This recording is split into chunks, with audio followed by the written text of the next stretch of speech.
मैं तस्वीरें आपको लगातार यहाँ पर दिखाऊंगी। आप देखिए कि लगातार जो मूवमेंट है वो यहाँ पर हो रही है। 4 गाड़ियाँ जो फूलों से सजाई गई है वो अभी भीतर गई है और देखिए आप यहाँ पर देख सकते हैं कि पुलिस फोर्स भी यहाँ पर मौजूद है और इसलिए लगातार मीडिया को भी थोड़ा यहाँ से हटाया जा रहा है, थोड़ी दूरी जो है वो बनाई जा रही है। लेकिन तस्वीरें लगातार देखिए हम आपको दिखा रहे हैं कि अब से कुछ ही देर बाद, हालांकि थोड़ा सा वक्त लगेगा। सुचरिता, पहले ये कहा गया था कि 5 से 6 बजे तक पार्थिव शरीर जो हैं वो पहुँच जाएंगे। सीडीएस जनरल बिपिन रावत और वो तमाम जो जवान जो वीर गति को प्राप्त हुए हैं, लेकिन उसमें वक्त लगेगा।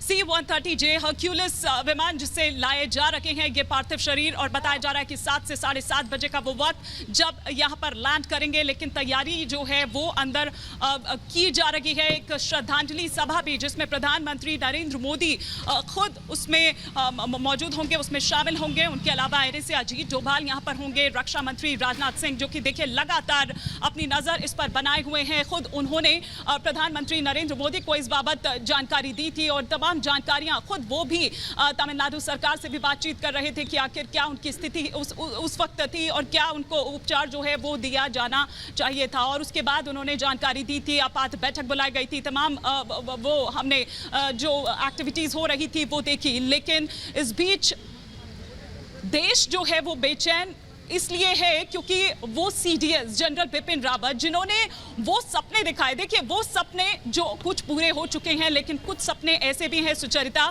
जो अभी भी अधूरे हैं। अब देखिए कि मांद में घुस कर किस तरह से सर्जिकल स्ट्राइक करनी है वो उन्हीं के समय में देखी गई थी। न सिर्फ इतना बल्कि आप ये देखिए कि म्यांमार से लेकर अगर बालाकोट तक की, कल भी हम इस बात का जिक्र कर रहे थे, यही वो ट्रेंड भी था। और आप ये देखिए कि सेना का आधुनिकीकरण हो, सेना को सुविधाएं दिलानी हो, ना सिर्फ इतना बल्कि महिलाओं की एंट्री की अगर हम बात कर ले, सर्जिकल स्ट्राइक हो, बड़ी स्ट्राइक जो हो उसको लीड करने में किस तरह से माहिर रहे हैं। और जाहिर सी बात है कि वो सीडीएस जो पोस्ट है वो क्रिएट ही इसलिए की गई थी कि किस तरह से जो तीनों सेना है उसमें समन्वय बैठाया जा सके। वो जॉइंटनेस जिसकी बात हम लगातार यहाँ पर कर रहे थे और बार बार हम यहाँ पर ये कह रहे हैं कि किस तरह से उसका मॉडर्नाइजेशन करना है सेना का, किस तरह की तमाम वो फैसिलिटीज दिलवानी है और महिलाओं की किस तरह से एंट्री है। ये वो तमाम बातें हैं और वो उनका जो योगदान है वो भुलाए नहीं भूलेगा और शायद वो शब्दों में भी बयां नहीं किया जा सकता है क्योंकि वो बहुत ही कम होगा, बहुत ही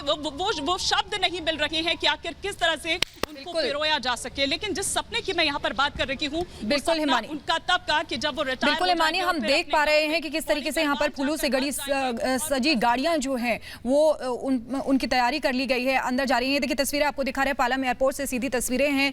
ये 4 गाड़ियां हैं जो अभी वहां पहुंची हैं और जो भी जवान लौटेंगे सीडीएस जनरल बिपिन रावत के साथ, उनकी पत्नी मधुलिका रावत के साथ बाकी के जवान जो यहाँ पर उनके पार्थिव शरीर जब पहुँचेंगे तो इन्हीं गाड़ियों में उनको उनकी यात्रा पर ले जाया जाएगा, जिसकी तैयारी यहाँ पर पूरी कर ली गई है। देखिए पालम एयरपोर्ट से तस्वीरें आपको दिखा रहे हैं और जैसा कि अभी हमारी सहयोगी हिमानी बता रही थी कि पहले 5 से 6 के बीच में पहुँचने वाले थे, लेकिन अब 7 से 7:30 तक का वक्त लग सकता है उनके पार्थिव शरीर वहाँ पहुँचने का और उसके बाद उनकी अंतिम यात्रा यहाँ से शुरू होगी। और आपको बता दें कि जो उनका वाहन था उस पर ये फूलों से उनको सजाया गया है। ये बेहद ही नम कर देने वाला, नम आंखें कर देने वाला ये दृश्य है और भारी मन से हर कोई इस दृश्य को देख रहा है। शायद ये बहुत शॉकिंग था जिस तरीके से ये खबर आई कि सीडीएस जनरल बिपिन रावत जिनका निधन हो गया, हेलीकॉप्टर क्रैश हो गया, सबको चौंकाने वाली ये खबर। भारी मन से यहाँ पर सभी उनको अंतिम विदा दे रहे हैं। और सृष्टि के पास जाएंगे। सृष्टि सीडीएस जनरल बिपिन रावत के घर पर मौजूद है। सृष्टि, थोड़ी देर बाद सीडीएस का पार्थिव शरीर यहां लाया जाएगा पालम एयरपोर्ट पर।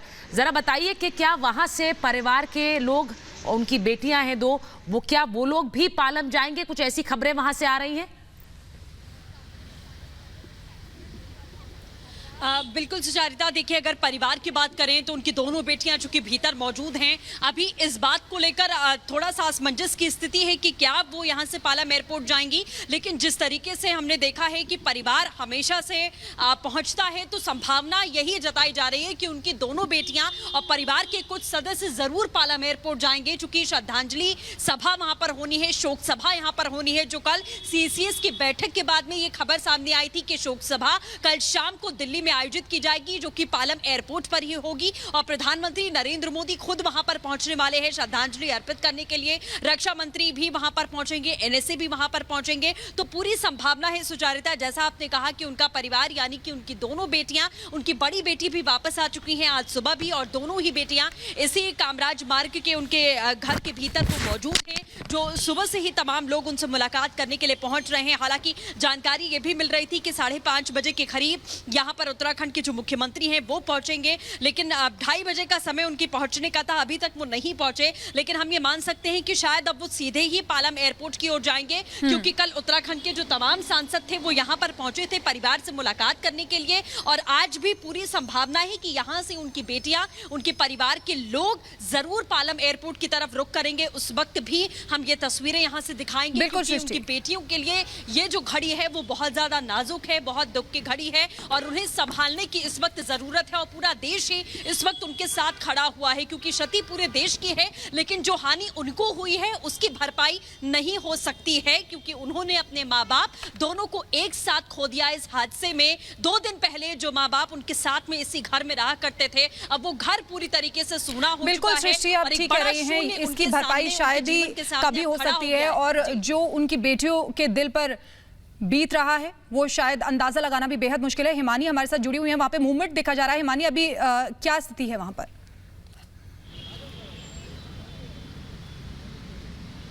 देखिए, लगातार जिस तरह से शिखा मैं आपको बता रही हूं कि अभी यहाँ पर जो 4 गाड़ियां हैं फूलों से सजी हुई, वो यहाँ पर लेकर आई गई हैं, वो अभी इस गेट के भीतर गई है।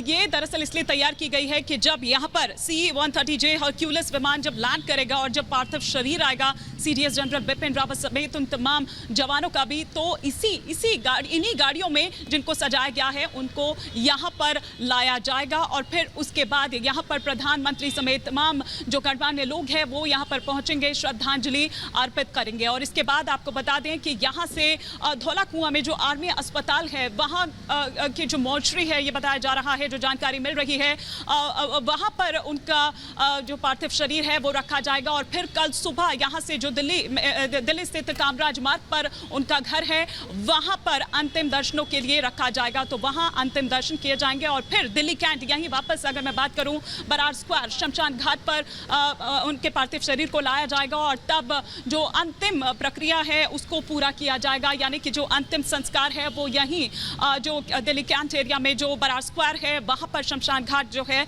वहाँ पर उनका अंतिम संस्कार किया जाएगा। जी शिखा। बिल्कुल हिमानी, तो आप तस्वीरें लगातार हम दिखा रखे हैं, और एक अलविदा, एक आखिरी अलविदा जो यहाँ पर दी जा रही है, नम आंखों से विदाई दी जा रही है। पल पल की जो तस्वीरें हैं, जैसे ही यहाँ पर उनका पार्थिव शरीर पहुंचेगा हम आप तक वो तस्वीरें पहुंचाएंगे। एक आखिरी अलविदा